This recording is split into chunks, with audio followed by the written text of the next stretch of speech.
Assalamualaikum warahmatullahi wabarakatuh. Selamat pagi, selamat siang semuanya. Semoga kalian dalam keadaan yang sehat, yang baik-baik semuanya, sehingga kita dapat belajar kembali. Tetap jaga kesehatan, jangan lupa ibadahnya, juga ngajinya.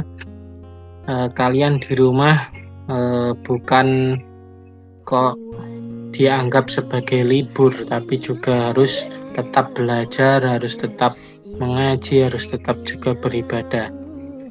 Nah, mungkin itu yang bisa saya sampaikan di awal pertemuan kali ini.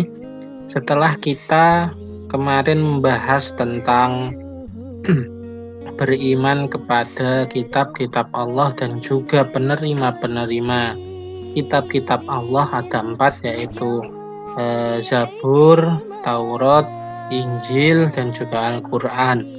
Nah, sekarang ini pada bab yang kedua kita masuk ke pertemuan keempat pada semester ini, yaitu bab kedua, yaitu larangan minuman keras dan judi, dan juga nanti ada pertengkaran.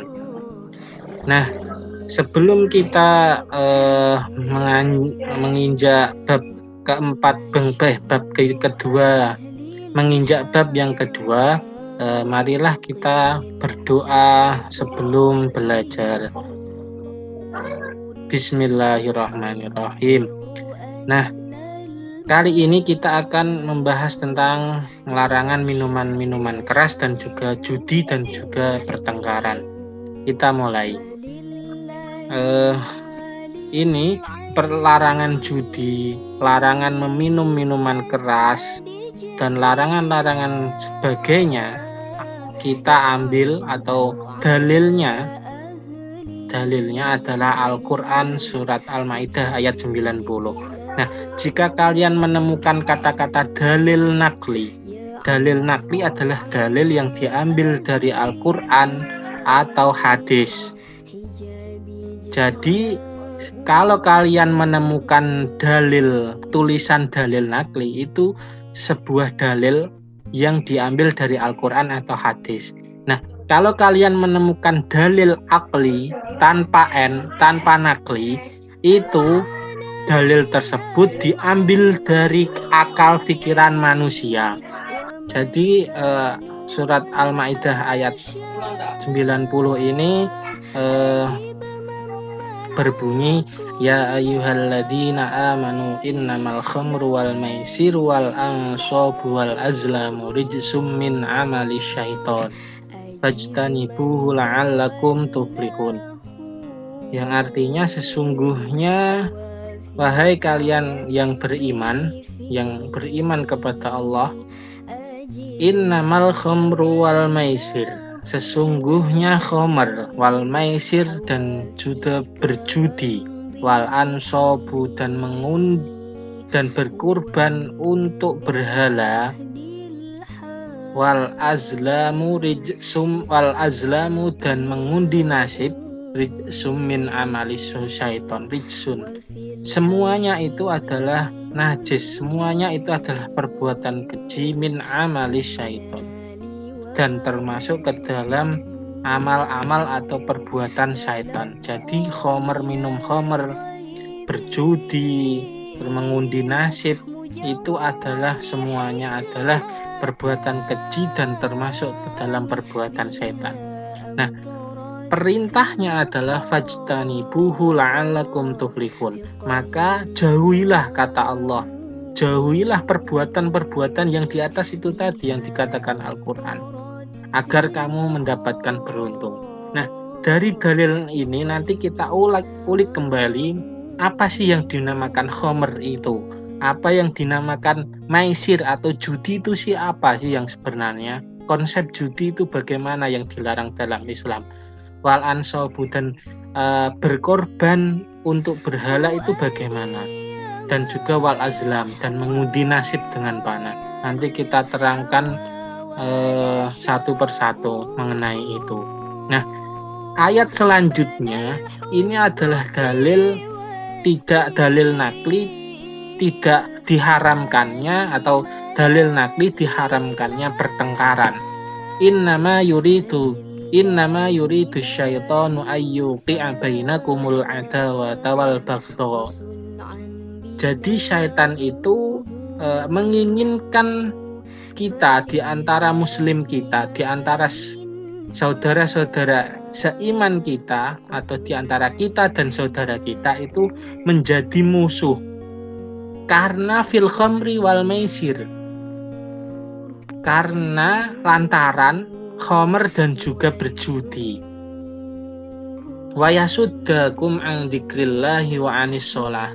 Keduanya itu, khamr dan juga judi, itu bisa menjadikan kita lupa dengan Allah, lupa dengan dzikir Allah kepada Allah, dan lupa dengan sholat. Fahal antum muntahun.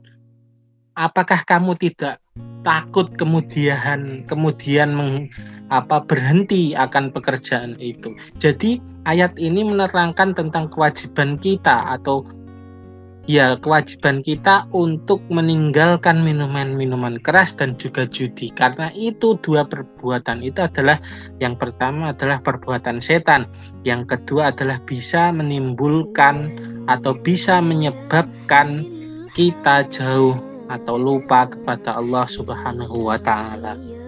Seperti itu. Nah, kita ulik satu persatu. Dalam ayat Al-Maidah, Al-Maidah ayat 90 tadi dikatakan bahwa ya ayyuhalladzina amanu innamal khamru. Apa sih khamr itu? Yang dilarang yang pertama adalah khamr. Kita dilarang untuk mengkonsumsi khamr. Nah, satu konsep, satu teori yang harus kalian pahami sampai kalian dewasa, yaitu yang pertama ini harus kalian pegang. Kullu muskirin khamrun. Jadi setiap yang memabukkan itu adalah khamr. Wa kullu khamrin haramun. Dan sesuatu yang khamr atau khamr, semua khamr yang memabukkan adalah haram. Jadi setiap yang memabukkan adalah khamr. Semua apapun itu, baik bentuknya, padat, cair, dan segala, pokoknya semuanya, kullu muskirin khamrun, semua yang memabukkan apapun bentuknya adalah khamr, dan khamr itu adalah haram.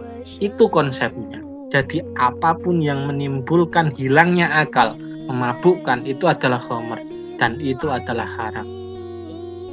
Dan itu larangan yang pertama. Khamr bisa dianggap sebagai apapun yang menimbulkan mabuk, memabukkan, menimbulkan hilangnya akal, baik mengkonsumsinya dalam jumlah sedikit atau banyak. Nah, keharaman khamr ini bukan dikonsumsi secara banyak saja, tetapi dengan mengkonsumsi dengan jumlah sedikit pun, walaupun tidak mabuk, itu tetap haram. Contohnya ketika kita mengkonsumsi minuman-minuman yang memabukkan. Nah, ketika jumlah sedikit saja itu sudah diharamkan. Bukan kok haramnya itu satu botol, mengkonsumsi satu botol tidak boleh. Satu sendok pun minuman haram itu tidak boleh kita konsumsi. Yang kedua, khamr. Khamr diharamkan dalam Islam. Khamr tidak selalu berbentuk alkohol. Nah, ini yang kita harus garis bawahi. Khamr itu dalam tadi kullu muskirin khamrun. Jadi semua apapun bentuknya yang memabukkan, yang bisa menghilangkan akal, itu adalah masuk dalam kategori khamr. Jadi khamr itu bukan hanya alkohol atau minuman keras, tapi juga narkoba, ekstasi, heroin, sabu-sabu, ganja, dan semua yang memabukkan itu adalah masuk ke dalam kategori khamr. Dan khamr itu dilarang dalam Islam. Sangat-sangat dilarang dalam Islam. Mengapa sih kita dilarang mengkonsumsi khamr? Nah, yang pertama yang harus kalian ketahui, khamr itu menyebabkan kerusakan yang ada dalam organ manusia. Karena itulah khamr dilarang. Nah, Di Al-Quran, di ayat yang lain dijelaskan bahwa yas'alunaka 'anil khamr. Qul fihima ismun kabir wa manafi'u lin-nasi wa ismuhuma akbar. Akbarun min naf'ihima. Nah, di ayat itu diterangkan bahwa khamr ini mempunyai manfaat. Tapi manfaatnya dibandingkan dengan mudaratnya atau mudaratnya, kerugiannya itu lebih banyak kerugiannya. Jadi itulah alasan khamr diharamkan dalam Islam. Khamr bisa merusak akal-akal kita. Jaringan sel-sel dalam akal bisa rusak. Gangguan jantung dan lain sebagainya. Itu adalah hal yang disebabkan oleh khamr atau minuman keras. Narkoba juga seperti itu. Menghilangkan akal, menghilangkan fungsi akal, melemahkan fungsi akal. Itu adalah mengapa kita dilarang mengkonsumsi khamr. Karena khamr ini sangat berbahaya bagi badan kita. Nah, setelah kita mengetahui bahwa khamr itu dilarang, maka jangan sampai dekat-dekat dengan khamr. Mengapa tidak boleh dekat-dekat? Dekat-dekat saja tidak boleh, apalagi mengkonsumsinya. Jangan sampai, karena itu adalah dilarang. Itulah fungsi kita belajar PAI. Kita mengetahui keharaman sesuatu seperti khamr, kita tahu bahwa itu haram dan kita jauhi bersama-sama. Itu adalah tujuan belajar kita. Yang kedua, ya ayyuhalladzina amanu innamal khamru wal maisiru. Nah, maisir ini diartikan sebagai judi. Biasanya diartikan sebagai judi. Nah, yang menjadi pertanyaan, Pak, judi itu apa sih? Nah, kita terangkan bahwa judi adalah mempertaruhkan sejumlah uang atau harta atau apapun yang ada nilainya. Bisa digarisbawahi, mempertaruhkan sejumlah uang atau harta ataupun apapun yang bernilai dalam permainan tebakan atau permainan apapun berdasarkan kebetulan dengan tujuan mendapatkan sejumlah uang atau harta yang lebih besar. Nah, contohnya mempertaruhkan sejumlah uang. Kamu main kartu 4 orang dan 1 orang mempertaruhkan uang Rp2.000. Berarti kali 4 ada Rp8.000. Nah, siapa yang menang? Yang menang main kartu tersebut berhak memiliki 8.000 tersebut. Jadi dia mempertaruhkan uang 2.000 untuk mendapatkan hal yang lebih besar, uang yang lebih besar, yaitu uang 8.000. Nah, itu adalah judi. Dan itu adalah dilarang, seperti itu. Ada lagi contohnya. Kita menonton pertandingan sepak bola atau menonton pertandingan bulu tangkis misalnya. Pertandingan sepak bola antara Persija Jakarta dan Persib Bandung. Kita dengan teman kamu mempertaruhkan sejumlah uang. Jika Persib menang, saya dapat 50.000. Kita main judi.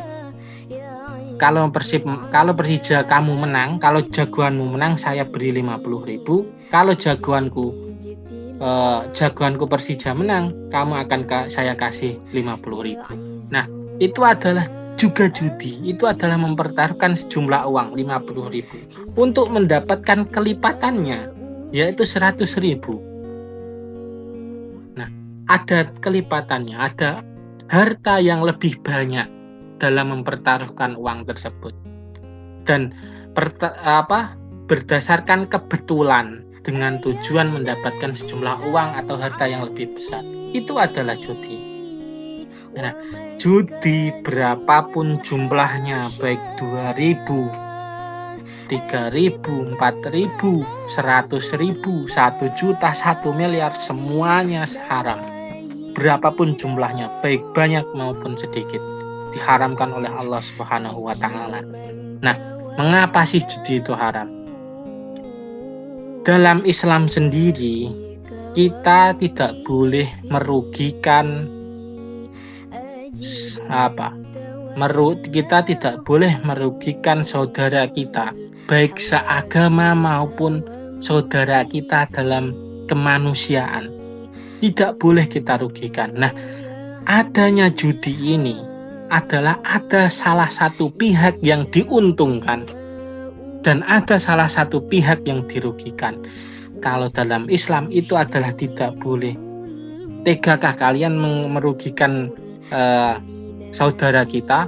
Itu adalah hal yang tidak pantas yang dilakukan oleh seorang muslim.